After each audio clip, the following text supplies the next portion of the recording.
बहन के बच्चों की शादी होने पर ननिहाल पक्ष की ओर से मायरा भरा जाता है। यह आप और हम सब जानते हैं। इसे सामान्य तौर पर भात भी कहते हैं। इस रस्म में ननिहाल पक्ष की ओर से बहन के बच्चों के लिए कपड़े, गहने, रुपए और अन्य सामान दिया जाता है। इसमें बहन के ससुराल पक्ष के लोगों के लिए भी कपड़े और जेवरात आदि होते हैं। शादी में मायरे के लिए प्रचलित राजस्थान का नागौर जिला एक बार फिर से चर्चा में आ गया है। यहाँ 3 किसान भाइयों ने अपनी भांजी की शादी में 3 करोड़ 21 लाख रुपए खर्च किए। ये जब थाली में कैश लेकर पहुंचे तो सभी के सभी देखते रह गए। इतना ही नहीं, तीनों मामा ने मायरे में गिफ्ट के तौर पर गहने, कपड़ों से अनाज तक, ट्रैक्टर, ट्रॉली, स्कूटी और अन्य सामान भी दिए।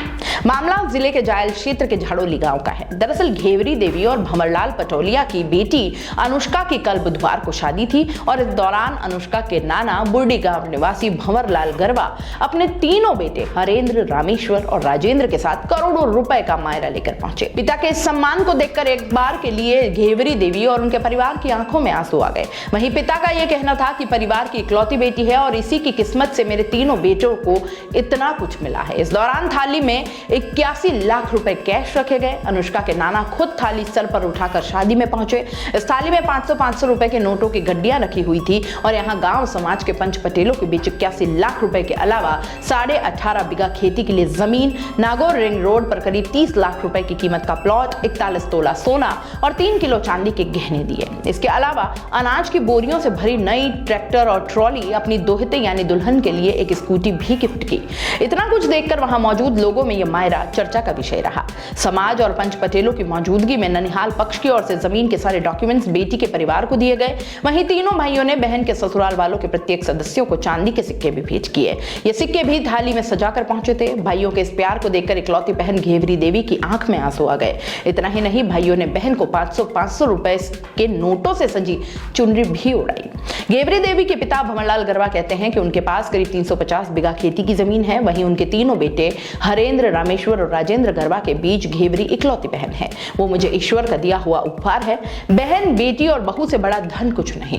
पूर्वजों का अभी पुराना इतिहास है कि बहन बेटी के ससुराल में मायरे को दिल खोलकर भरना चाहिए और उनके संकट में रक्षक की तरह खड़ा होना चाहिए। इसलिए बेटी ने मेरी सहमति से ही अपनी बहन की खुशी के लिए ये मायरा भरा है। मायरे की शुरुआत नरसिंह भगत के जीवन से हुई थी।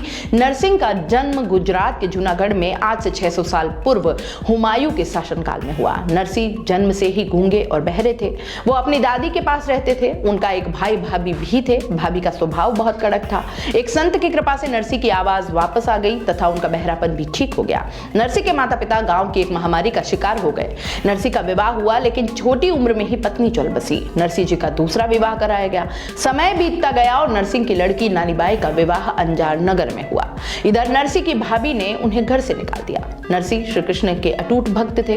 वे उन्हीं की भक्ति में लग गए। भगवान शंकर की कृपा से उन्होंने ठाकुर जी के दर्शन किए और इसके बाद तो नरसिंह ने सांसारिक मोह त्याग दिया और संत बन गए। उधर नानीबाई ने पुत्री को जन्म दिया और पुत्री विवाह लायक हो गई, किंतु नरसिंह का कोई खबर नहीं थी। लड़की के विवाह पर ननिहाल की तरफ से भात भरने की रस्म के चलते नरसिंह को सूचित किया गया। नरसिंह के पास देने को कुछ नहीं था। उसने भाई बंधु की मदद से गुहार लगाई, किंतु मदद तो दूर, कोई भी चलने तक को तैयार नहीं हुआ। अंत में टूटी फूटी बैलगाड़ी लेकर नरसिंह खुद की लड़की के ससुराल के लिए निकल पड़े। बताया जाता है कि उनकी भक्ति से प्रसन्न होकर भगवान श्री कृष्ण खुद भात भरने पहुंचे थे। मारवाड़ में नागौर के मायरा को काफी सम्मान की नजर से देखा जाता है। मुगल शासन के दौरान के यहाँ के खियाला और जायल के जाटों द्वारा लिचमा गुजरी को अपनी बहन मानकर भरे गए मायरा को तो महिलाएं लोकगीतों में गाती हैं।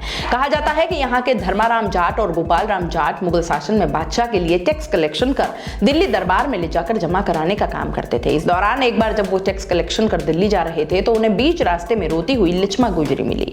उसने बताया था कि उसमें कोई भाई नहीं है और अब उसके बच्चों की शादी में मायरा कौन लाएगा। इस पर धर्माराम और गोपाल राम ने लिचमा गुजरी के भाई बन टैक्स कलेक्शन के सारे रुपए और सामग्री से मायरा भर दिया। बादशाह ने भी पूरी बात जान दोनों को सजा देने के बजाय माफ कर दिया था।